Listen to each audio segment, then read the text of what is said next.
All right, football fans, happy Friday to everybody out there. Welcome to another episode of the Call Sheet Daily. I'm your host, Kevin Smith. And my guest today is the People's Champ, returning to the program to talk about betting on the NFL, off-season lines, a little March Madness at the end of the show today from Pez's Picks. Pez, welcome back, my man. It's where it all started, Coach. I mean, this is my home. I feel comfortable here. Appreciate you having us on. We're off and running in the quagmire of basketball betting, which is contrary to the NFL. It's a nightmare, Coach. We're at about 60% college, about 50 in the NBA, and we're thankful for that. It is a very difficult business betting basketball. We talked about it on Pez's Picks this week. We use data, as we talk about a lot. Our algorithm gets a lot of attention. And there are threats to any system, threats to validity when you're collecting data, is what we call it in the biz. Basketball, you're dealing with multiple guys shooting when they shouldn't be shooting. A game I can't get over with, Coach. Last weekend, every favorite hit in the college basketball tournament. Every higher seed won Thursday, Friday, Saturday, Sunday. And a game we're just not able to get over. We're given 5.5 points. Michigan State's up against Ole Miss. We're up 6. Michigan State drains 4 straight free throws, which in college basketball, Coach, they're not doing that. These guys they're doing keg stands and bong hits. So we're up 6, 2 seconds left. Some goofball senior center on Ole Miss heaves a half-court shot at the buzzer, bounces 10 feet in the air, swish. We lose. We lose on a half-court shot. That is something we don't deal with NFL gambling. It's something that plagues NBA and college basketball betting. That's what makes it fun. We're not whining. We're pissed off about it, and that's why we're here. We never give in, Coach. You know that. We never give in. We fight to the death, and that's a Philadelphia Eagles way. But that game will haunt me over all of the winners, and that is the curse of a gambler. You remember the sore losses. You never remember the big wins, which I think we're at 8-5 now in the college basketball tournament. We're rolling along. Chalk tournament, but we're still pissed off. We have to be. It's an Eagle standard. Oh, man, I love it. Coming out of the gates with a rant. That's it. I didn't even get to ask you a question. You just went rolling into it, man. I love it. We're every time we look at this stuff, Coach, that's bothering us. So we're looking to go 2-2 in college Saturday night in the Final Four. So this episode really began because of a comment you made to me earlier in the week where you said that you thought that betting football was easier than most other sports. And you just kind of outlined a little bit as to why, but elaborate on that for a minute. Why do you think football, I don't know if I want to call it a safer bet, but why does it seem to be a surer bet? Well, with football, there are less threats to any system that you're using, whether it be data, whether it be you're flipping a coin, what have you. The threat to a NFL or even a college football, but primarily NFL, because this is going to happen less. The threats to any line or any spread are turnovers or splash plays, return punts, return pick sixes, return kickoffs, things that aren't normally going to happen, an anomaly, if you will. So when an NFL team is up, or down possibly 11 points, and they're maybe they're getting 9 points, if they're on the other team's 45. The clock's going out. They're not going to kick a field goal to make it an 8-point loss. They're going to take the L. They're going to run the clock out. In basketball, these guys chuck shots from everywhere. You know that, Coach. You played basketball. I did. There's nothing better, win or loss, than chucking something from half court or your own foul line and maybe making it.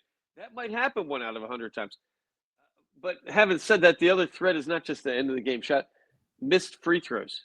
You're dealing with multiple players who have the ball in their hands, where in NFL football, more than anything, one guy's dealing with the ball every play. It's the quarterback. So you can narrow your system down to one player. You can look at a lot of data. Does he turn the ball over?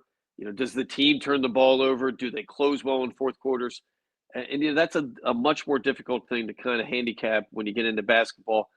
The scenarios are you can't even mention that, how many scenarios can kind of burn you at the end of a game. NFL football, by far the most fair gambling situation, the most steady one. And if your system is based on data and you're reading the data correctly, which is the hardest thing, everybody's got the data.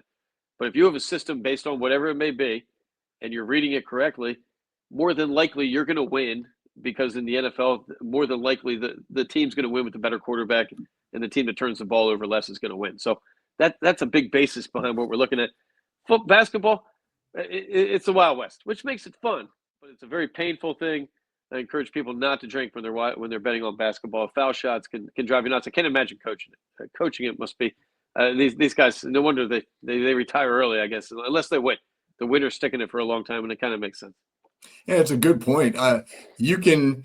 It's a lot easier to foresee a star basketball player having an off night, right? A guy, you come out and Steph Curry has an off night shooting, and as a result of it, Golden State doesn't put up enough points to clear the over if that's what you would bet or whatever. Versus, Josh Allen goes out and throws 5 picks. Like once in a blue moon, that's going to happen. But you can almost always count on the star quarterback to at least play solid football.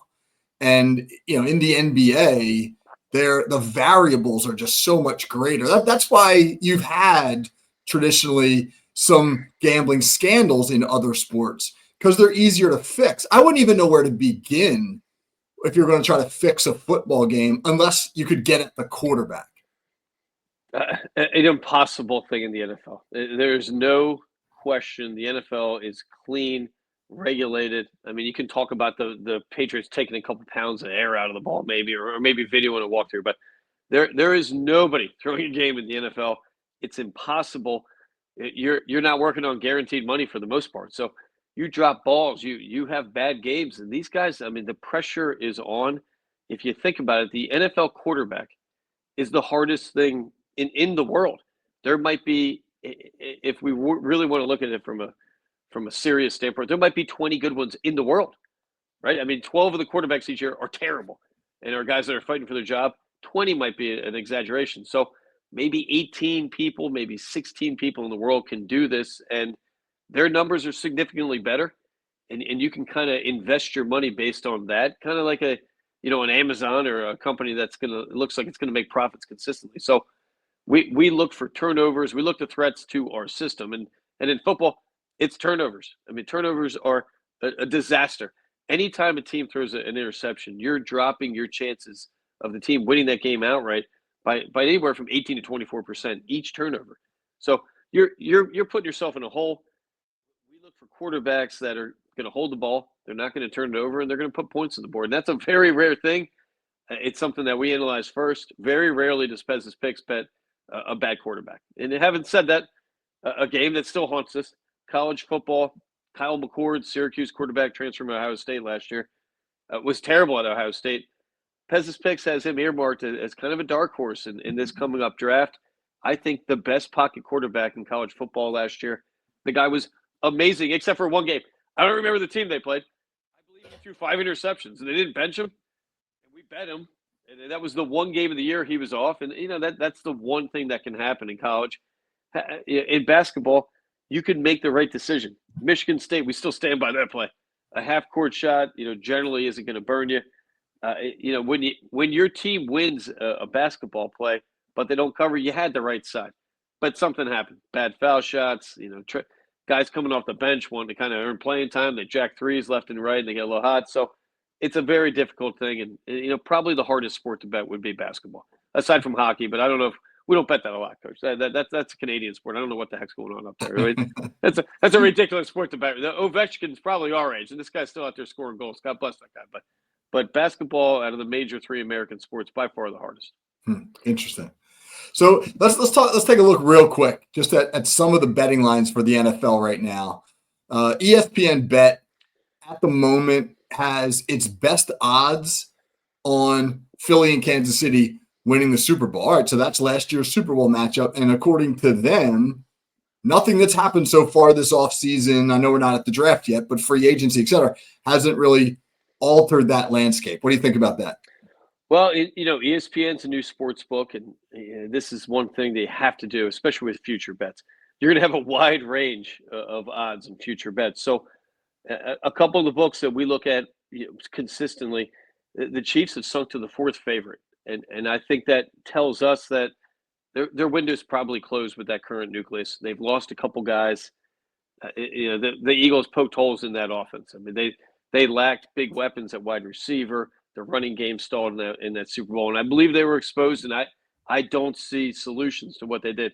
Having said that, I will still say Patrick Mahomes is the best quarterback in the league. I'm going to say he might be the best quarterback ever. So right now they're coming in at fourth, 850. So bet 100 to win 850. I don't love those odds. Not horrible though, but the Bills and the Ravens come in a little bit better favorite in the AFC. Ravens plus 700, Bills plus 750. You'd have to think at some point either the Ravens or the Bills are going to beat the Chiefs. I mean, this can't go on. Can it? I mean, I don't know, Coach. You know better than the X's and O's. I can't see the Chiefs having the type of season they had. They had a perfect season last year. Every bounce went their way, and Andy Reid, an amazing coach. The Ravens have gotten better. They've gotten better on offense. The question is, does a running back have anything left in the tank? The Bills made some drastic changes. Is that going to help them get over the edge? I mean, remains to be seen. But the Philadelphia Eagles, and as an Eagles fan, we're going to sound like a homer, but we'll take it right now, Coach. By far, the team that is still the favorite to win next year's Super Bowl. We held on to just about everybody. Lost a couple of important defensive linemen, but you're going to lose stuff when you win a Super Bowl. Offense is back intact. I think we'll replace the defensive lineman in the draft. Our secondary, I'm going to say, is the best in the league. We had 2 studs last year come in, rookies. And I think that offense was just starting to click. The best offensive game of the year was the last game of the year. So Fangio, my favorite thing of the season, Coach, the day after the Super Bowl, they watched tape, and Fangio ripped the Eagles defense for giving up points in the second half when we were up like 45. So that's the kind of winning coaching that you need, and the nucleus of players is back. So Eagles plus 600, I don't know if that's good return. That's not something we're putting out right now. I mean, you're 1 out of 32 teams, so your cost-benefit analysis, that's pretty poor. I think the Pittsburgh Steelers plus 4,200, not a bad play. They're going to have to get a quarterback. Am I right, Coach? This is Steelers Station. What's going on there? It's going to be Aaron Rodgers. Aaron Rodgers is going to be their quarterback. I don't think there's any doubt about that. Are you sure that Minnesota, he keeps whispering? What's wrong with this lunatic? I mean, we need a deal here, right? We need this guy to sign. What's going on? Yeah, no, I think that's a done deal. Not obviously official, but everything that I keep hearing is behind the scenes. They've kind of worked out the parameters of a deal there, and but you can envision a scenario. Maybe this is just me trying to talk myself into this, but you can envision a scenario where 41-year-old Aaron Rodgers summons one more great year, and the Steelers, which have a very good defense, and now they've added DK Metcalf, probably going to add some skill players in the draft, build a team around him that can at least make a run, like the way that Brady did late in his career, the way that Peyton Manning did when he went to Denver late in his career. He might have one more run in him. Well, I hope for you, Coach, and anyone who follows Pez's picks, we are not a fan of Aaron Rodgers. The guy's a selfish egomaniac, which is fine. Most quarterbacks are, but what we didn't like in him last year, what we began to bet against, and the same thing happened with who we call Turd Cousins, Kirk Cousins. Velocity in the ball, when that dips in that NFL, when you can see it, from a non-NFL football player watching in your television, you can see that velocity come down, and you know better than I do, you're a quarterback. When that ball has a little bit of arc, that is death blow to an offense and to a team. Those D-backs, they study that tape. The coaches are looking and going, you're going to have an extra step maybe to get under that ball. And when they tell those guys to cheat, that gives them a little bit more freedom. That they step out of coverage and they come to jump a route. We saw that happen with Rodgers. We saw it happen with Cousins. Cousins apparently had some shoulder injury that Atlanta, their insane general manager were hiding. I don't know what's going on there. But Aaron Rodgers, I don't know. Achilles, when you get in your 40s, a very difficult thing to heal from. Can he get that velocity back? If he does, then I think that the Pittsburgh Steelers right now are the best bargain to win the Super Bowl at plus 4,200. So that's $100 to win $4,200. That's not bad, right? $25 to win, 1050. I mean, that's pretty good result right there, right? I think a $25 play on the Pittsburgh Steelers win a Super Bowl is your best bang for bang, dollar for dollar return right now. That's your pound for pound best fighter in the world, I think. And better as well as I do. I don't think Tomlin's ever had a below 500 season. They're going to make the playoffs. Any team that makes the playoffs with a quarterback that's playing well, that can zip that ball with targets like DK and the rest of that offense, I love it. I think that right now, especially if they get him, I think Cousins, type of guy wouldn't be a bad fit in Pittsburgh Steelers locker room either. Maybe even a better fit. I don't know. Interesting. That's good. You got me excited, man. I'm going to drop $25 right now. Let's go. Hey, so let me go back to the Eagles for a second. There's a really important vote coming up next month. The NFL tabled it at their owners' meetings last weekend. They're going to bring it back for a vote in May, whether or not they're going to ban the tush push. I don't think it's going to pass, but if it does, do you think that alters Philadelphia's odds on winning the Super Bowl at all? Perhaps that play, and it's something the Philadelphia Eagles work on. We have the best offensive line coach in the league. Yes, you do. It's something that they focus on that I think any team that worked at could probably do. And to argue that play is illegal is soft, Coach. I mean, that's not cheating. It's not these torpedo wiffle ball softball bats are used in the Major League Baseball now, which is an entirely different piece of equipment. They are playing goal line offense and at different points in the field. That a team should be able to do that on every play, right? And I joked with you as a high school coach. I told you should teams that you think you're outmatched by, go goal line, take the clock, try to goal line yourself two timeouts or two first downs, and maybe take 6-7 minutes off the clock. I think it's a disaster if the league bans this play. There are whispers from the Rams organization. They're worried about injuries. As far as I know, no one's ever been injured on either team from this play. I know defenses, this is a decent point. They can't push defenders from behind, which, okay, maybe we make that all right. Maybe that becomes a situation to look at and make it legal. But I don't see the grounds they could ban that. I don't know what are you going to say that unless you're inside the 5, you can't have so many guys on the line. I don't know. I think it's crying, Coach. You know who's against it? The cockroaches, the Dallas Cockroaches. Of course they're against it. And I hate to say it, I did not see the Pittsburgh Steelers on the firm. We're not voting against it. I didn't see it, and that to me breaks my heart a little bit, Coach. I mean that's no, I'm with you, man. I don't love them trying to take that play out either. I just feel as though you shouldn't penalize a single team because they've gotten really good at a concept. So we'll see. That's going to be an interesting vote, but we'll see. I don't think that significantly alters Philadelphia's stakes one way or the other. Well, in close games, I really think it does. In close games, that is a weapon, right? And we remember, I mean, you as a player, me as a gambler, nobody went for it on fourth down regularly. The whole league now is using analytics, and they're going for it. And if you're 4th and 2, 4th and 1, I think the Eagles about 90% of the time are going to get that yard in that play, maybe more than 90%. So I don't think there's another team in the league that has that success rate in short yardage situations. So that is a huge, huge part of why the Eagles were the best number 1 team against the spread last year. I think they ended up covering, 16 or 18 games, something crazy. That's got to be part of it. That counts maybe for a field goal game, maybe even a touchdown, right? When you get down in that red zone, instead of kicking field goals, you're scoring touchdowns on that play. So it's not happening, Coach. It's not happening. Sirianni went there. We got the best owner in the league. It's not happening. We're not banning that. That's not happening. I'm not even thinking about it. 4-point plays, they call those, man. The difference between when you get in the low red zone, whether or not you kick a field goal or score a touchdown. Those are 4-point swings, and they decide a lot of games. So, all right, before we get out of here, man. Yeah, go ahead. Teams to avoid, though, Coach. Teams we don't like. I think the San Francisco 49ers at plus 2,300 is in the words of a South Philly organization, a Fugazi. That team stinks at this point. They have lost weapons. I think they're going to overpay on a quarterback who I think is maybe a Kirk Cousins at best. A serviceable guy, not a guy that's going to win you games without these weapons. The running back could be gone. They lost a receiver. The line's been decimated. I think the Cincinnati Bengals. I'm going to be the first to say, Coach, that team is destroyed, in my opinion, for the next 5 years. They've dumped about $150 million a year on 3 players on their offense. You know, as a Steelers fan and me as an Eagles guy, you got to build your offensive and defensive line. Hollywood Joe Burrow with his frosted flake haircut has decided to run that team. and bought multiple wide receivers at $30+ million each. Not a winning format. I would sell on that team. Washington Commanders, sneaky team, has yet to be seen if that rookie quarterback will be good sophomore year.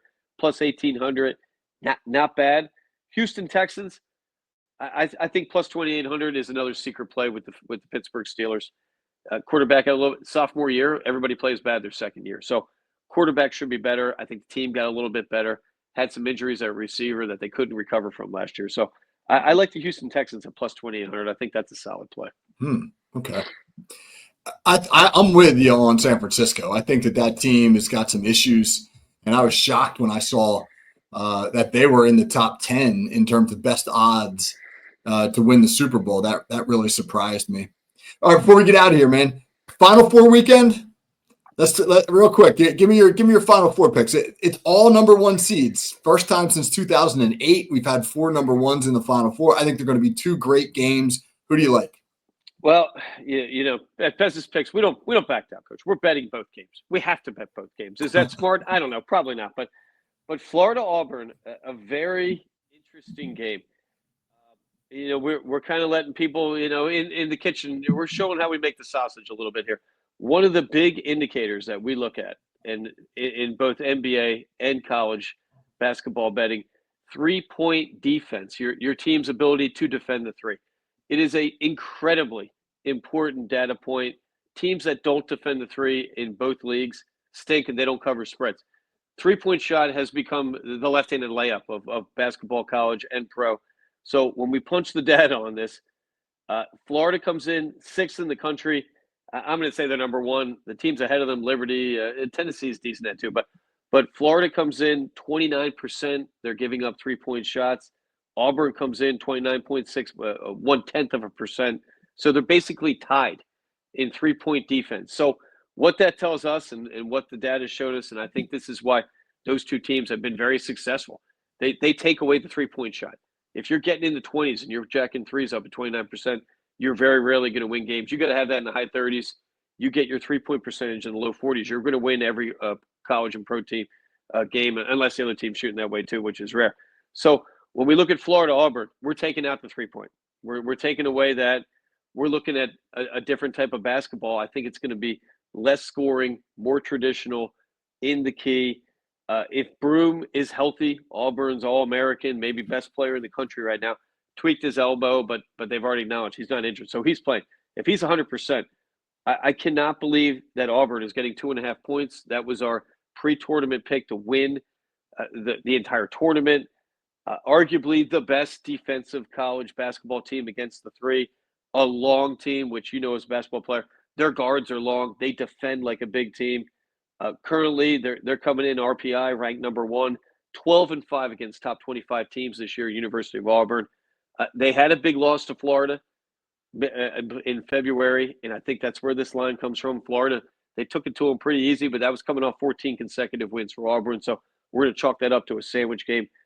I love them at 2.5. I think everybody should get on it.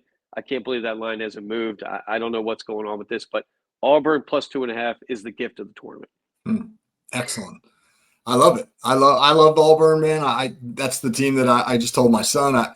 I feel as though their style of play, and I like Bruce Pearl, their coach. I think he's a big game coach. So that's going to be a good one. Duke Houston's going to be a phenomenal game too. It's this year we learned a lot with NIL, with college basketball. It may have affected things even more than college football. The Big Ten and the SEC dominated this entire tournament. I mean, beyond dominated. We've never seen 2 leagues dominate a tournament like this. Having said that, you've got the ACC and Duke. You got Houston in the Big 12. I think Houston could be the team that wins this whole thing. They're a team that is hottest right now. They come in defending better than any team in the country. A shocking stat. They are number 1 points against in the country, 58.3 points a game. That's an incredible number. So people might think, well, it's not an SEC team, not Big Ten. They're coming in an incredibly hard schedule. Their RPI net right now, number 3, 592 strength of schedule against. They had a tougher schedule than Duke. They went 8-3 against top 25 teams. Duke only went 5-2. Duke, soft schedule. you know how we love to hate Penn State, Coach. We love to at Penn State. We love hating that team. That team's overrated every year. Duke is the Penn State of college basketball. They get high seedings every year. There's talk of them winning national championships, and they're not doing it anymore. Christian Laettner's gone, right? That guy, I don't know if he's golfing or tennis or playing wiffle ball or squash, whatever the hell that paddleboard is, sport coach that maybe you're playing now as a retired guy. No, I not can there see yet. you being No, a competitive guy, Coach. Just tease, Coach. You're an athlete. You're a basketball player. So Duke 5-2 against top 25 teams. Flag, nice player. I think Houston better athletes. That line has moved to 5.5. We talked about it in Pez's picks that dropped this morning. I think that line can get up to 6.5 with all the phony money coming in on Duke. I like Houston to win outright. I think that wouldn't be a bad bet right now, plus 235. But when you're getting 5.5, and I hope it goes to 6, we're taking it. I think it's a Houston-Auburn final right now. Houston-Auburn, that would be an interesting final. A game I think that would be unbelievably physically tough. As a football fan, I'd love to see a Houston-Auburn final. You'd have great athletes who love to play defense. And, man, playing great defense in a basketball game, I'm one of those guys who likes an ugly basketball game. Give me like a 94-90 NBA game with great defense, and I'm all over that one. Houston coming in 34-4 on the season. I mean, that's an incredible amount of wins. I mean, that team is a juggernaut, quietly dominated throughout the year. And, Houston's not going to get the attention Auburn, Florida, and Duke are getting, right? That's the Big 12. I mean, that was in our day a pretty big conference to be in, a basketball conference, but the Big 12 is not getting ACC, SEC, and Big 10 attention. So I think they got a chip on their shoulder. I love Houston in this situation. Getting points, again, I think that's inflated. I don't think that's an accurate line. Nice. Well, everybody's taking Duke, man. So you're zigging while everybody else is zagging. I love it. All right, Pez. It was, as always, it was a pleasure. You continue to be hot with your picks. I don't even know if we can say you're hot. You're just consistent. You're just consistently winning, and whatever it is, whether it's the algorithm or the secret sauce or whatever it is you're drinking, man, you're doing it. It's working. Coach, we're going with a nice Italian amaretto tonight. Speaking of drinking, we had a nice chicken saltimbocca, to the national crowd that don't live with Italians in Italian towns. It's a nice breaded chicken with a piece of prosciutto and cheese that's mixed in. I don't know how they do it. I don't know if they're growing chickens that grow prosciutto and cheese in them. Maybe they are. I don't even want to know, over a nice risotto. But you need that amaretto, kind of settle things, right? I mean, you gotta settle things before you hit the rack, and that's what we're doing here. We'll keep producing winners, right? We went through years of losses as a gambler, so that's how you end up looking at things a little bit differently. I think currently Duke's at 72% money coming in on them, and there's no way Vegas is giving away that much money. I love Houston the more I think about that game. Well, I'm excited for it, man. So can't wait. I'll be in front of the TV on Saturday night, and of course ready to talk about it all next week. So for Pez from Pez's Picks, this is Coach Kevin Smith. This has been the Call Sheet Daily. Join us again next week, man. We're gonna have a great lineup of shows, and in between then, enjoy your weekend, everybody. Take care. Go Birds.